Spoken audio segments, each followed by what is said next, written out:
What's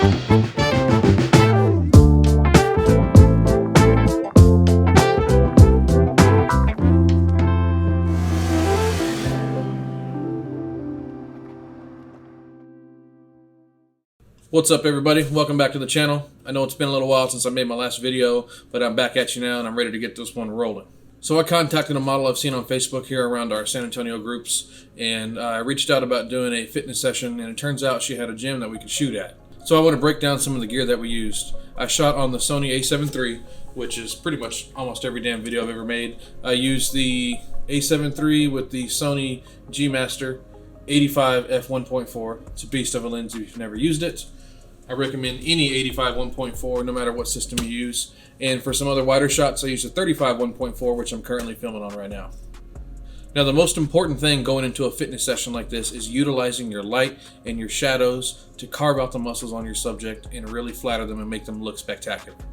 I don't care how fit your model is. You could have damn Arnold Schwarzenegger out here in his heyday, but if you use flat light against him and you're not using the right angles to really carve in the shadows around those muscles, he's not going to look as ripped as he does on TV. So let's do a quick rundown of how I'd set up any basic shot.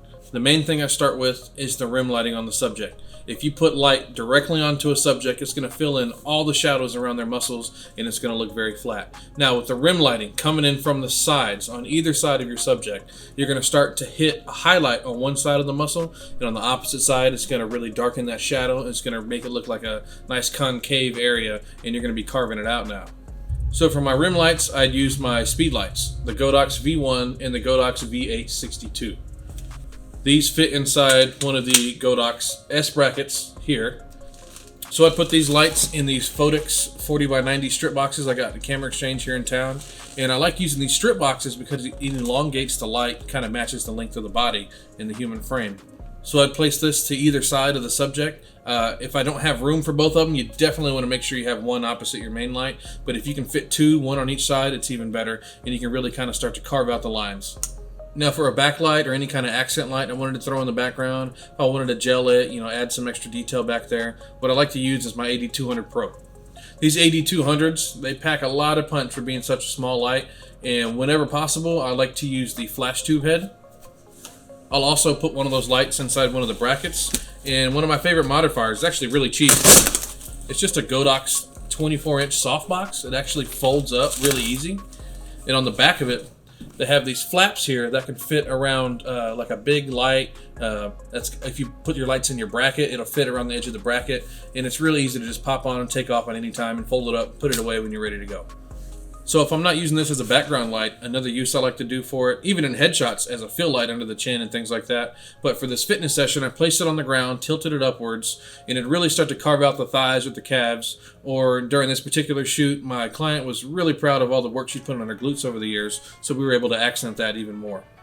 So my go-to light is the Godox AD600. 600 watts of power. It's pretty strong. And this is my main light I used in a 36-inch octabox.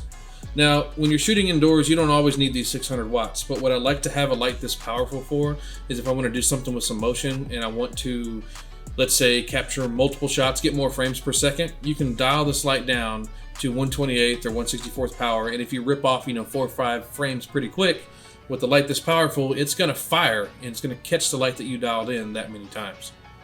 So the 36-inch Octa that I use on this is made by Easy Glow. See if we can get it up in here. There we go. There's the Easy Glow, or the Easy Lock, whatever you want to call it. They pop out and set up pretty darn easy. There's just a rod in the middle with a clamp that you push in to set up, and you pull it out and it collapses right down. What I try to do is keep that 600 or my main light, whichever one you're using, kind of high and tilted down. I don't want it directly onto the face because it'll be flat, but if I keep it up and down, it'll still help carve some shadows on the face, add some drama to it, and I don't want to make the light overly bright or overly large to where it starts filling in on the shadows on the abs or the chest or the arms or whatever else you're trying to utilize. So quick rundown. Get your rim light set on the side of your subjects to either side if you have enough lights. Carve out those muscles in the abs, the arms, the legs, the shoulders. Get the cheekbones carved out. Make your client really pop out of the frame. Get a background light. If you're shooting in a really dark area, you can add different color gels or pop lights in places to help make your subject jump out from the background. Or if you want to turn it around and use it as a background hair light, you can do that too. As your main light, Keep it up, elevated, angle it down, put a grid on it, that way it doesn't fill in the extra shadows around the body. You don't want your main light to fill in all that extra dark space that's carving out the muscles. A couple other quick tips. Ask your subject what part of their body they want to utilize. Ask what side is their good side. Ask what muscles they prefer to show the most, and focus on that. A second tip is bring some spray-on sunscreen or like some coconut oil to have them rub on the skin to create like this nice sheen, this real contrasty look when your light starts hitting the skin. Go ahead and have your client do a few reps before you start taking the photo. So in this case, if you want to really show off the biceps, have them rip off a few reps, for 10-15 seconds. Nothing too intense, because you don't want them to get tired. You want them to be able to flex during the shot. But if they rip off a few reps, it'll help get the blood flowing to those muscles and make them pop during the shoot. So I hope some of these tips or any of these modifiers, anything you're about to see, helps out in any future shoots you want to do, whether it's fitness or what have it. If you've made it this far, thanks for tuning in. We're going to roll some footage now, show some behind the scenes of the actual session, show the actual photos that we got, the finished products, and I can only hope it inspires you to get out and shoot some more. As always, feel free to like, share, subscribe to the channel. My goal is to hit 1,000 subs. That's a small goal, but I know once we get there, we'll set the next goal and see if we can tackle it.